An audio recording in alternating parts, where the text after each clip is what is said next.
Kylian Mbappé est-il surestimé? On va voir tout ça dans cette vidéo. Salut à tous les gars, c'est Azial. Aujourd'hui, on se retrouve pour une nouvelle vidéo. Vidéo où on va parler de Kylian Mbappé et on va réagir notamment à une déclaration de Christophe Dugarry justement sur Kylian Mbappé et sur le fait qu'il soit peut-être surestimé, peut-être sur le fait qu'on l'a trop survendu pendant pas mal d'années par rapport à plein de choses, pas que le niveau footballistique mais aussi la communication, les qualités individuelles et techniques et tout simplement le talent qu'a Kylian Mbappé. Peut-être qu'on a un petit peu survendu la chose depuis pas mal d'années. En tout cas, on va discuter de tout ça dans cette vidéo.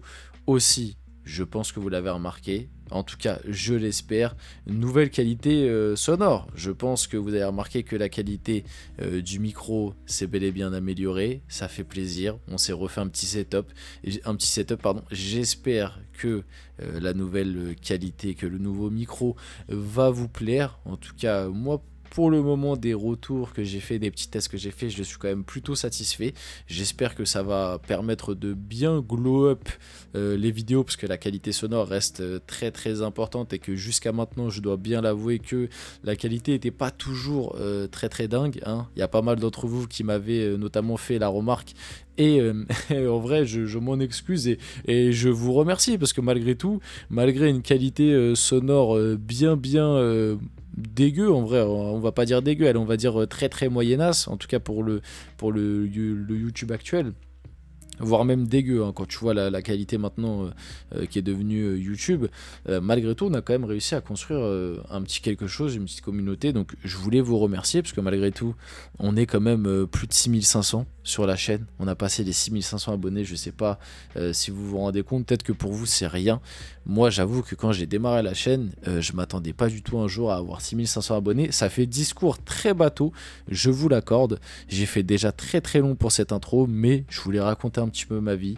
Nouveau setup, nouveau micro, j'ai envie de dire nouvelle phase, nouvelle page de la chaîne, puisqu'on va essayer de glow up tout ça petit à petit. On va aussi améliorer un peu les visuels prochainement, je vais travailler là-dessus.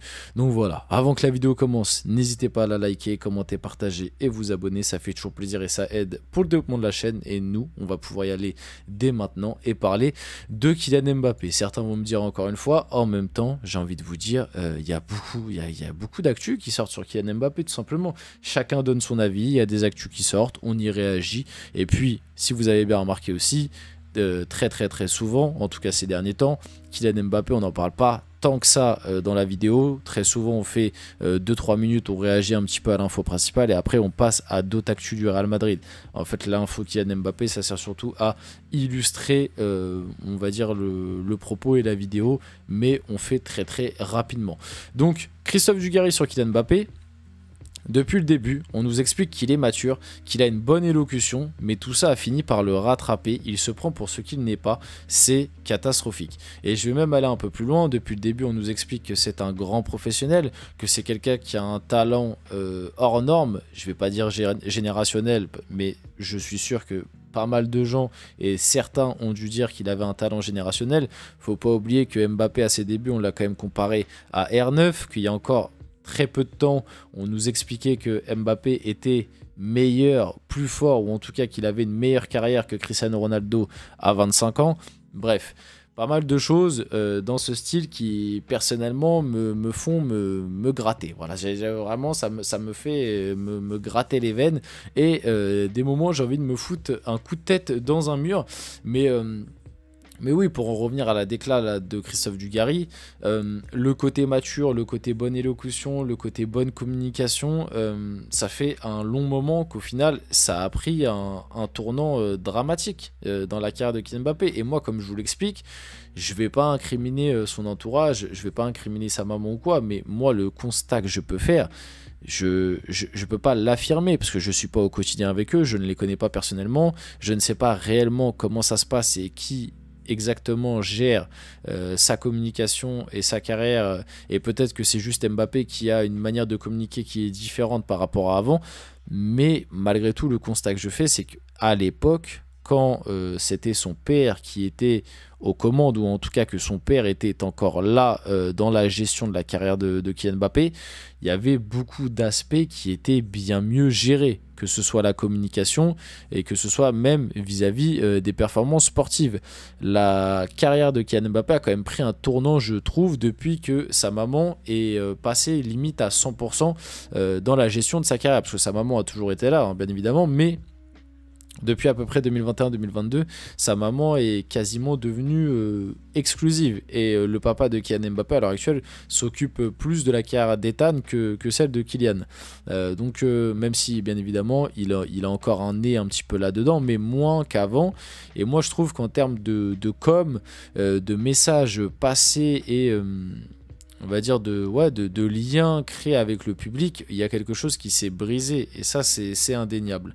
Et moi, le constat que je peux faire, c'est que ça a commencé à prendre cette tournure là au moment où sa mère a peut-être pris un peu plus de place, et aussi au moment de sa prolongation au PSG en 2022. Il y a un avant et un après, ça c'est une réalité, et que ce soit pour lui, mais même pour le club. Au final, avec le recul, on est tous d'accord pour dire que cette prolongation en 2022, c'était la pire idée pour absolument tout le monde.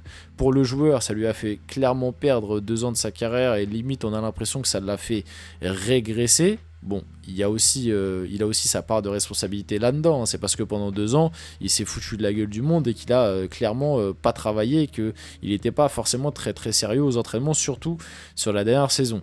Mais malgré tout, on voit limite une forme de régression chez le joueur, et surtout pour le club, pour le PSG, ça a été un choix et une décision absolument catastrophique, parce qu'au final, tu as investi énormément d'argent, tu as voulu construire un projet autour de lui, et ça a été un échec et un flop monumental, parce que pour moi, cette prolongation en 2022 de 2 ans, enfin de 3 ans de base, faut pas l'oublier, mais au final qui s'est transformé en 2 ans par le biais et par le choix aussi du joueur, pour moi cette prolongation, si tu as mis le paquet là-dessus, c'était pour aller chercher la Ligue des Champions, pour que Mbappé rapporte cette Ligue des Champions au PSG. On a bel et bien vu qu'il n'en avait pas les capacités et pas les épaules, même si il n'est pas tout seul à jouer, ça reste un sport collectif. Le PSG n'avait pas forcément le meilleur effectif sur ces années-là, et peut-être pas le meilleur contexte. Mais moi, malgré tout, je trouve qu'il y a beaucoup de matchs de Ligue des Champions où lui aussi est passé au travers. L'année dernière, je peux vous citer le Barça, je peux vous citer Dortmund aller-retour. Voilà. Et l'année d'encore avant, le Bayern en 8e, c'est des matchs où il passe au travers comme tout le monde. En fait, il sort pas du lot.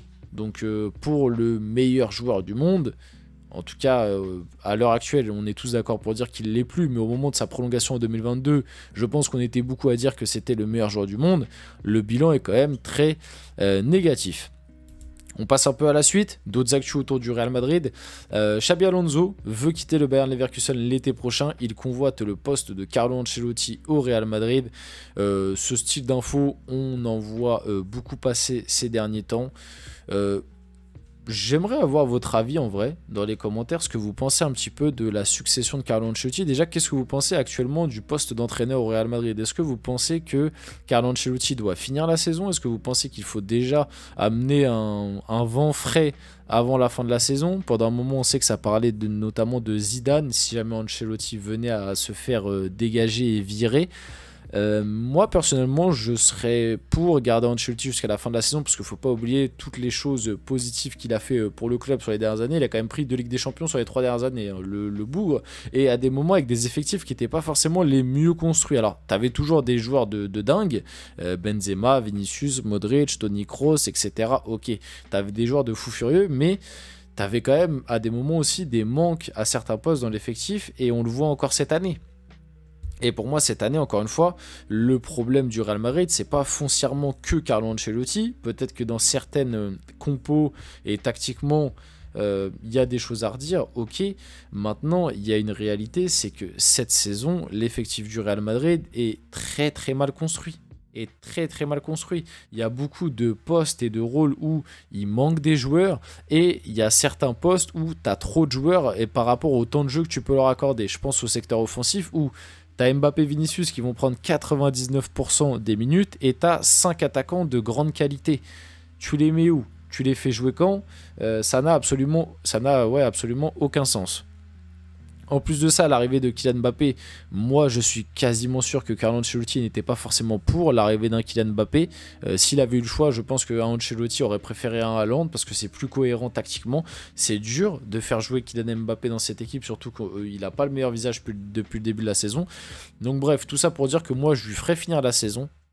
Par contre, à la fin de la saison, pour moi, il faut démarrer un nouveau cycle. Et le nouveau cycle, moi, j'aimerais beaucoup qu'il se fasse avec Xabi Alonso. J'en avais d'ailleurs fait une vidéo pour parler de la possible révolution qui arrivera en 2025 avec l'arrivée de Xabi Alonso et aussi d'un Florian Wirtz, d'un Trent Alexander-Arnold, d'un Alphonso Davies, parce que c'est des infos qui reviennent très souvent.